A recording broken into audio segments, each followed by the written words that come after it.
Assalamualaikum warahmatullahi wabarakatuh. Welcome back to my YouTube channel Miss Vera _ID. Apa kabar sobat literasi semuanya? Semoga dalam keadaan yang sehat, dalam keadaan baik-baik saja, dalam keadaan bahagia dan dikelilingi oleh orang-orang yang baik. Amin. Well, kemarin kita sudah membahas sedikit pembukaan tentang buku Psychology of Money by Morgan Housel.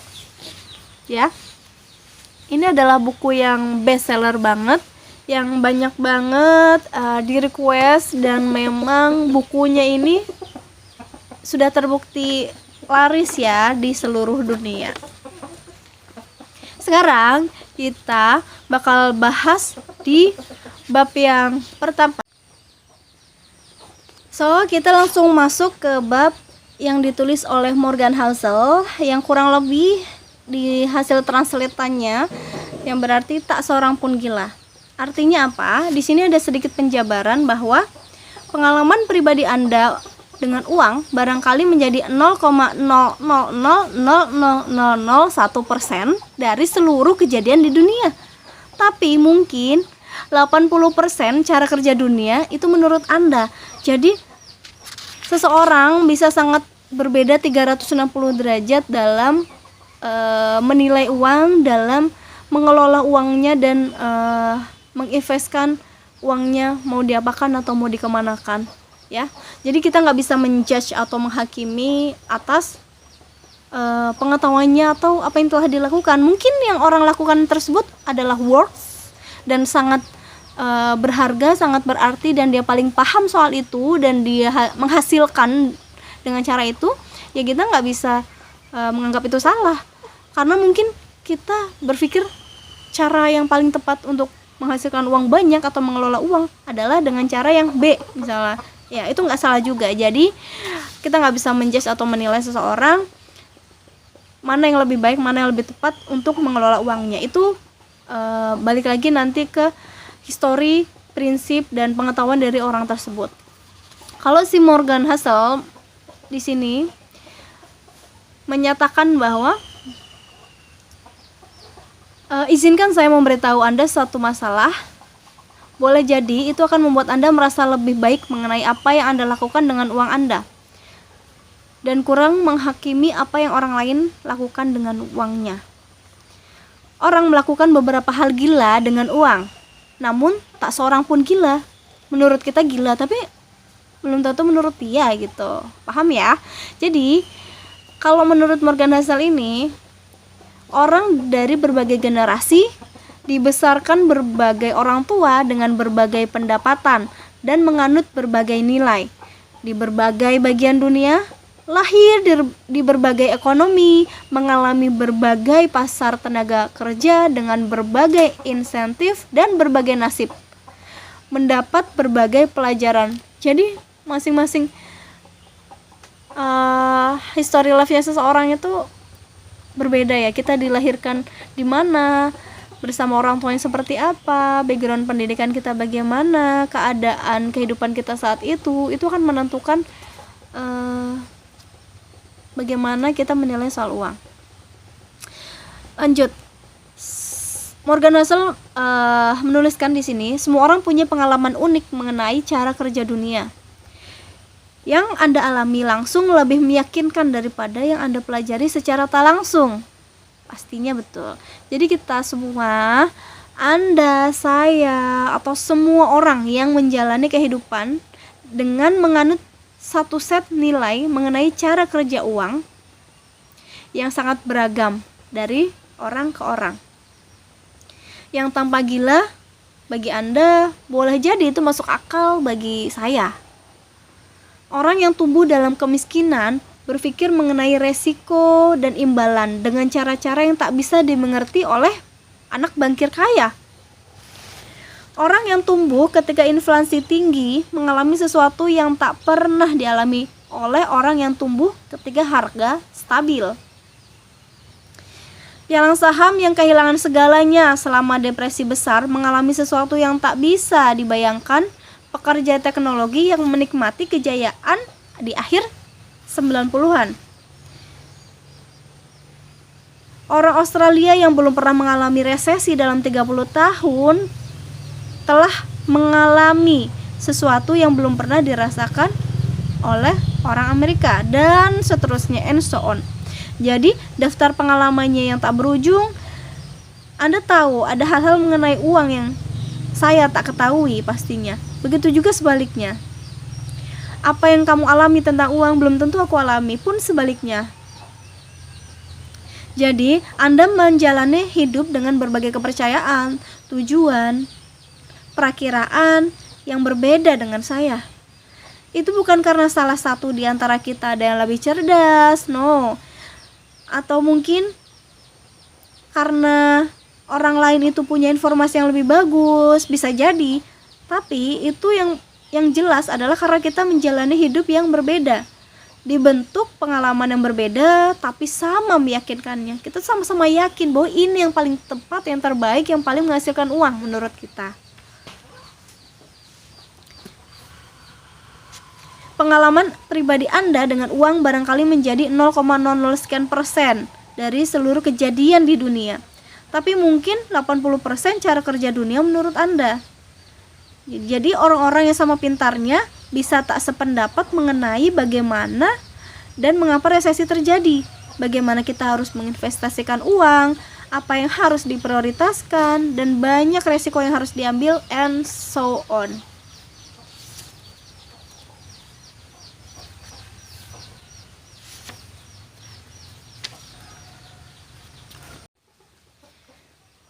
Pandangan mereka mengenai uang dibentuk di dunia yang berbeda-beda.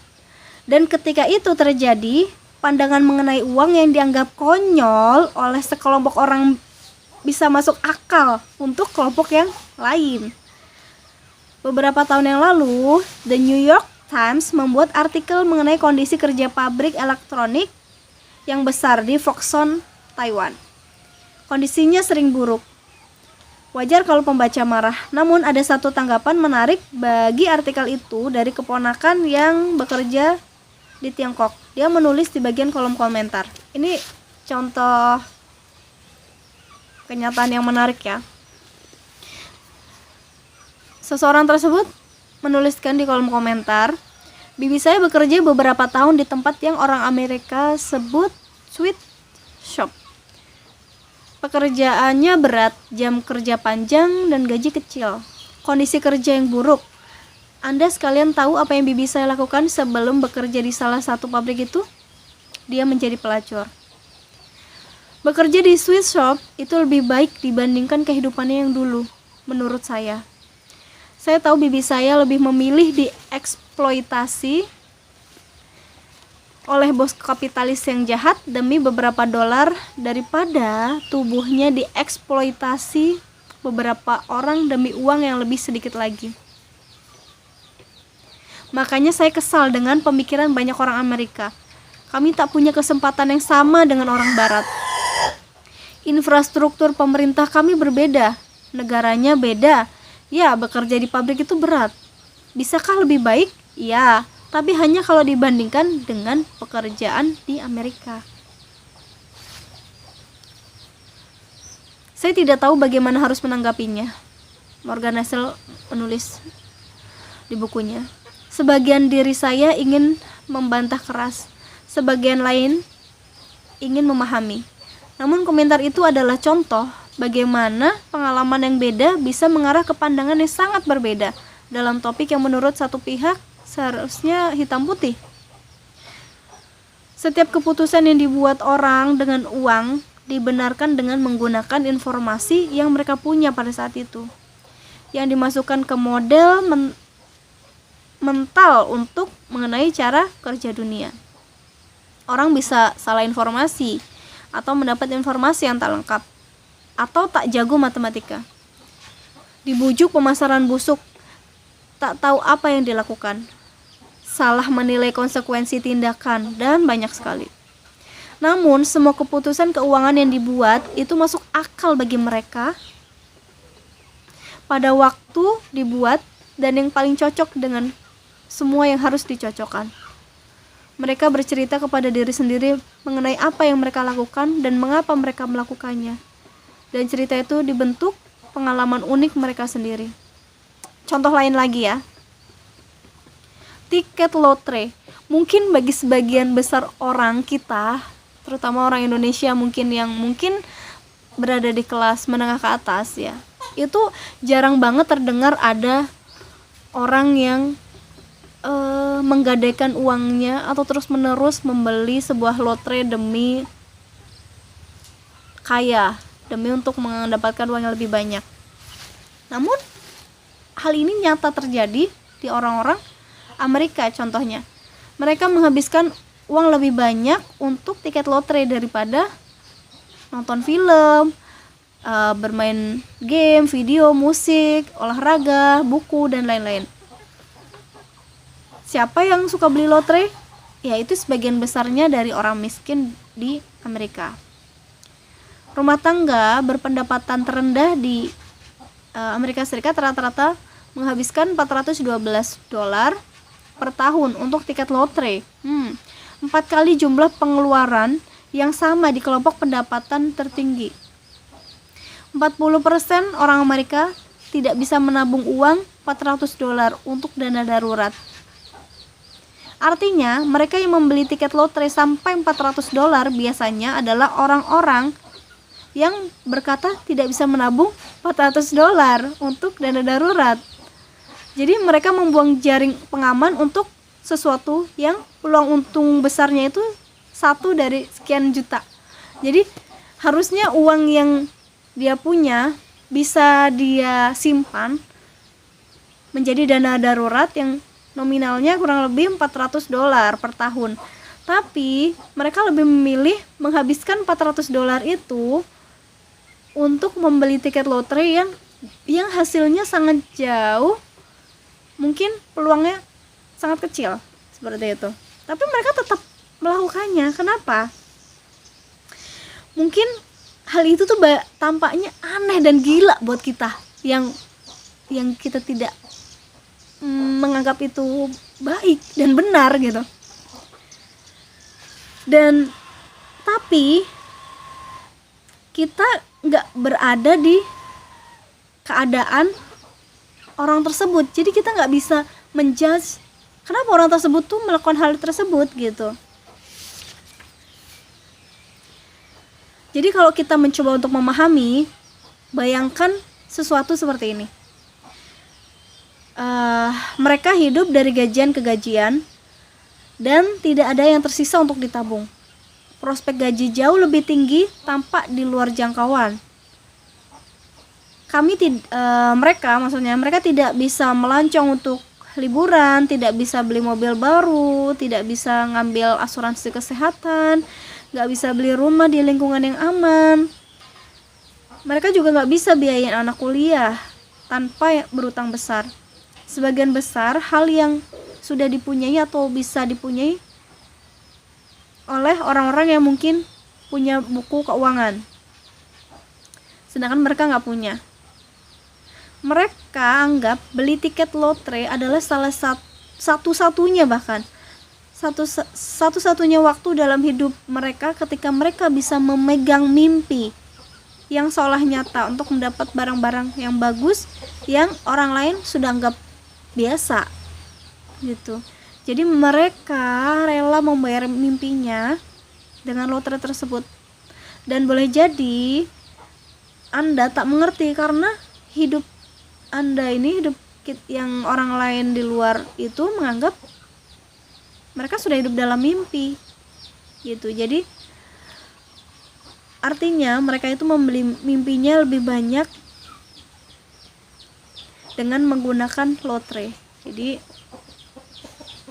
karena mereka sudah gak ada bayangan untuk mendapatkan bagaimana caranya apa yang dia inginkan tercapai, menurut mereka membeli lotre adalah salah satu cara untuk bisa memegang impiannya tersebut. Karena bisa jadi dengan lotre yang dia beli impinya bisa terwujud seperti itu. Oh, jadi itu ringkasan sedikit mengenai buku yang kita pelajari tentang The Psychology of Money by Morgan Housel di bab pertama soal tak seorang pun gila gitu. Karena kalau nanti aku boleh sekalian rangkumkan untuk penutup, Morgan Housel juga mengatakan saat anjing dijinakkan 10.000 tahun yang lalu dan masih mempertahankan beberapa perilaku leluhurnya yang liar. Jadi kita dengan pengalaman yang baru 20-50 tahun di sistem keuangan modern berharap sudah sempurna menguasainya. Jadi it's like impossible gitu. Karena bagi suatu topik yang sangat dipengaruhi oleh emosi versus fakta, itu masalah. Itu juga membantu menjelaskan mengapa kita tak selalu melakukan apa yang seharusnya kita lakukan dengan uang. Kita semua melakukan hal gila dengan uang karena kita semua relatif baru dalam permainan, dan apa yang tampak gila bagi Anda boleh jadi masuk akal bagi saya. Namun, gak ada yang satupun yang gila, baik Anda ataupun saya. Semua membuat keputusan berdasarkan pengalaman unik masing-masing yang tampak masuk akal bagi kita pada saat tertentu. So, mari kita lebih mengenal diri kita sendiri, apa yang paling baik untuk kita, apa yang kita ketahui. Just follow your heart and your information tentunya. Dengan era modern yang saat ini sudah banyak informasi yang bisa masuk dan cara menginvestasikan uang, pilih investasi atau mengelola uang dengan cara yang paling tepat dan paling kita paham. Jadi kalau kita kurang paham soal saham misalnya, ya nggak perlu kita harus menjalankan itu, atau kripto misalnya yang lagi booming sekarang, ya kita nggak usah FOMO juga, aku harus kripto untuk kaya, enggak juga. Ada berbagai macam cara untuk kita bisa menjadi apa yang kita inginkan. Kalau kita memang pahamnya soal menginvestasikan uang di emas, di Antam atau di yang lain-lain, ya boleh aja. Tinggal kita lakukan secara konsisten, terus menerus, dan siapa yang paling lama bertahan untuk menjaga itu, menyimpan uang itu, ya itu yang paling akan bisa menghasilkan yang lebih besar gitu, yang berdampak gitu. Oke, semuanya terima kasih banyak sudah menonton sampai di detik ini. Semoga bisa memberikan insight dan juga inspirasi buat kita semua ke depan mengenai uang, bagaimana kita nanti akan menginvestasikan uang kita atau mengelola uang kita dengan cara yang baik dan bijak. Semoga kita semua bisa kaya raya dan bisa lebih bermanfaat lagi untuk sesama. Terima kasih banyak. I hope to see you again. Jangan lupa di like dan komen serta subscribe ya. Dukung terus, support terus channel ini. Terima kasih. Assalamualaikum warahmatullahi wabarakatuh. See you.